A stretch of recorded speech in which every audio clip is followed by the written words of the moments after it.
সরকারের কাজ মন্দির মসজিদ বানানো নয়, সরকারের কাজ স্কুল কলেজ বিশ্ববিদ্যালয় বানানো। আর এই দুটো সরকার মিলে এই রাজ্যটাকে, এই দেশটাকে মন্দির মসজিদের বাইনারির মধ্যে ঢুকিয়ে দেওয়ার চেষ্টা করছে, ভুলিয়ে দিতে চাইছে যে এরা আসলে কোন স্কুল কলেজ বিশ্ববিদ্যালয় কিচ্ছু তৈরি করেনি। কারোর ভগবান রাম, কারোর উপাস্য আল্লাহ, কারোর উপাস্য যীশু খ্রিস্ট। কেউ মন্দিরে যাবে, রামের পুজো করবে, কেউ মসজিদে যাবে, আল্লাহর কাছে ইবাদত করবে, কেউ চার্চে যাবে, যিশুর কাছে প্রেয়ার জানাবে। যা বলবো ডিরেক্ট ভগবানের সাথে কথা বলবে, যে কথা বলবে। মাঝখানে হঠাৎ মোহন ভাগবতকে মিস কল দিতে যাবে কেন? মাঝখানে হঠাৎ নরেন্দ্র মোদীকে মিস কল দিতে যাবে কেন?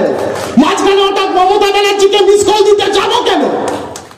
কোচিং সেন্টার, নাগপুরের কোচিং সেন্টারে পাশাপাশি বেঞ্চিতে বসে নোটস নিত নরেন্দ্র মোদী আর মমতা ব্যানার্জি।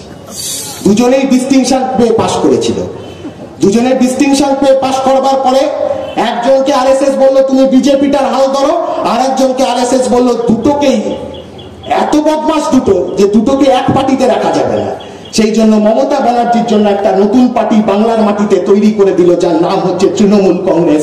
আরএসএস এর ফান্ডে, আরএসএস এর এজেন্ডায়, আরএসএস এর এজেন্ডায় বাংলাটাকে দখল করবার জন্য 90-এর দশকে তৈরি হয়েছিল তৃণমূল কংগ্রেস।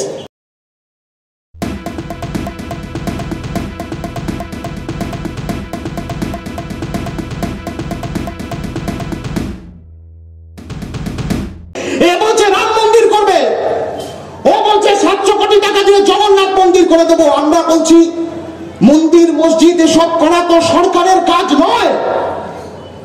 2011 সালের আগে, 2014 সালের আগে এই গোটা দেশ জুড়ে, 2011 সালের আগে এই পশ্চিমবাংলার মাটিতে মন্দির মসজিদ তৈরি হতো না।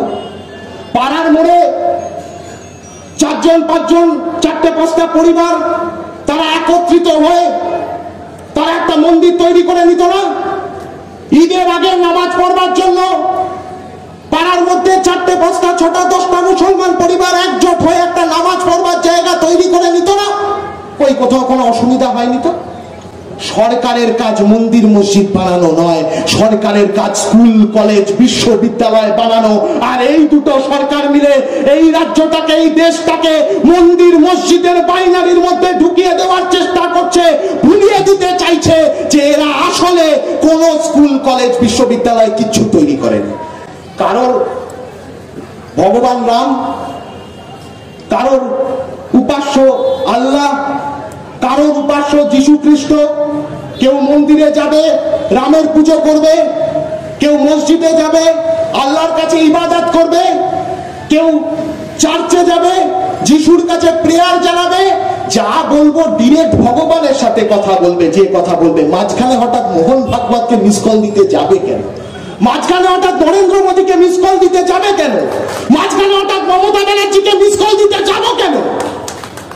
ওরা আমাদের গোটা প্রজন্মটাকে একটা প্রশ্নহীন, সংশয়হীন প্রজন্মে পরিণত করবার চেষ্টা করছে।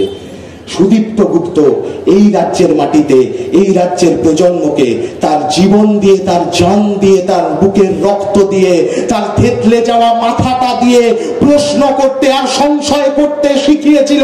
ততদিন সুদীপ্ত গুপ্ত বেঁচে থাকবে যতদিন এই রাজ্যের মাটিতে, এই রাজ্যের প্রজন্মের কাছে প্রশ্ন আর সংশয়টা বেঁচে থাকবে। তাই সুদীপ্ত গুপ্তকে বাঁচিয়ে রাখবার জন্য আমাদের এই পড়াশোনাটাকে বাঁচিয়ে রাখতে হবে।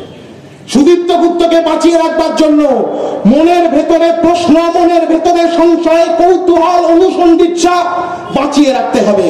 নয়া জাতীয় শিক্ষানীতি আনলো, অমনি ডুবডুব করে মমতা ব্যানার্জিও ওখান থেকে এখানে মোদির কাছ থেকে দিদির কাছে মিস কল চলে এসছে। হয়তো মিস কলে ভাব ভালোবাসা হচ্ছে, মিস কল চলে এসছে। অমনি এখানে রাজ্য শিক্ষানীতি, state education policy xerox copy, একদম জেরক্স কপি। একই জিনিস অন্য বয়ানে এই রাজ্যের মাটিতে চালু করে দিল, লাগু করে দিল। টার্গেট কি? যে 2-3টে ব্যাচ এই শিক্ষানীতি নিয়ে পড়াশোনা করলে 2025 সালে আরএসএস তার শতবর্ষে যখন ভারতবর্ষের একটা বড় ভূখণ্ডকে হিন্দু ঘোষণা করবে, তখন এই গোটা দেশ জুড়ে, এই রাজ্য জুড়ে একটা ছেলে মেয়েকে ওরা টিকতে দেবে না যারা প্রশ্ন করবে, সংশয় করবে আরএসএস এর এই প্রজেক্টের বিরুদ্ধে। কোচিং সেন্টার, নাগপুরের কোচিং সেন্টারে পাশাপাশি বেঞ্চিতে বসে নোটস নিত নরেন্দ্র মোদী আর মমতা ব্যানার্জি। দুজনেই ডিস্টিংশন পেয়ে পাশ করেছিল। দুজনের ডিস্টিংশন পেয়ে পাশ করবার পরে একজনকে আরএসএস বললো তুমি বিজেপিটার হাল ধরো, আর একজনকে আরএসএস বললো দুটোকেই, এত বদমাস দুটো যে দুটোকে এক পার্টিতে রাখা যাবে না। সেই জন্য মমতা ব্যানার্জির জন্য একটা নতুন পার্টি বাংলার মাটিতে তৈরি করে দিল, যার নাম হচ্ছে তৃণমূল কংগ্রেস। আরএসএস এর ফান্ডে, আরএসএস এর এজেন্ডায়, আরএসএস এর এজেন্ডায় বাংলাটাকে দখল করবার জন্য 90-এর দশকে তৈরি হয়েছিল তৃণমূল কংগ্রেস। কেন দরকার হলো? গোটা স্বাধীনতা পরবর্তী সময় এই গোটা বাংলার বাম আন্দোলন, এই গোটা বাংলার গণ আন্দোলন, ছাত্র আন্দোলন, শ্রমিক আন্দোলন, কৃষক আন্দোলন, মহিলা আন্দোলন, এই সমস্ত আন্দোলন, উদ্বাস্তু আন্দোলন, এই গোটা বাংলা জুড়ে এই সমস্ত আন্দোলন জুড়তে জুড়তে জুড়তে জুড়তে যে বাম পরিমণ্ডলটা তৈরি করে দিয়েছিল, সেই বাম পরিমণ্ডলের মধ্যে যে মূল্যবোধ, যে সংস্কৃতির মধ্যে দিয়ে একটা প্রজন্ম বড় হয়েছে, সেই প্রজন্মের মাথা থেকে মূল্যবোধটা সরিয়ে দেওয়ার দরকার হয়েছিল। 2011 সাল থেকে 2024 সাল ক্যাম্পাসে ক্যাম্পাসে তৃণমূল কংগ্রেস থেকে একটাই কাজ করে গেছে, এই বাংলার মাটিতে একটা মূল্যবোধহীন প্রজন্ম তৈরি করবার চেষ্টা করেছে, যাতে সেই মূল্যবোধহীন প্রজন্মের মস্তিষ্কে আরএসএস এর হিন্দুত্ববাদের এজেন্ডাটা পুরোপুরি মাথার মধ্যে ঢুকিয়ে দেওয়া যায়। আর ঠিক এই কারণে তৃণমূলকে তৈরি করা হয়েছিল বাংলার মাটিতে। প্লিজ চুরি করবেন না। একজন কন্টেন্ট ক্রিয়েটার অত্যন্ত কষ্ট করে তার কাজকে এগিয়ে নিয়েছে, তাই তার কাজকে সাপোর্ট করুন, তার কাজকে ভালোবাসুন, কিন্তু তার কাজ নিজের নিজের চ্যানেলে তুলে দেবেন না। কারণ জানবেন, পাইরেসি কিন্তু একটা অত্যন্ত দণ্ডনীয় অপরাধ। আপনারা দেখছেন আওয়াজ, রোজকারের হক কথা। For more updates about Awaaz, please subscribe our YouTube channel Rajshekhar thali.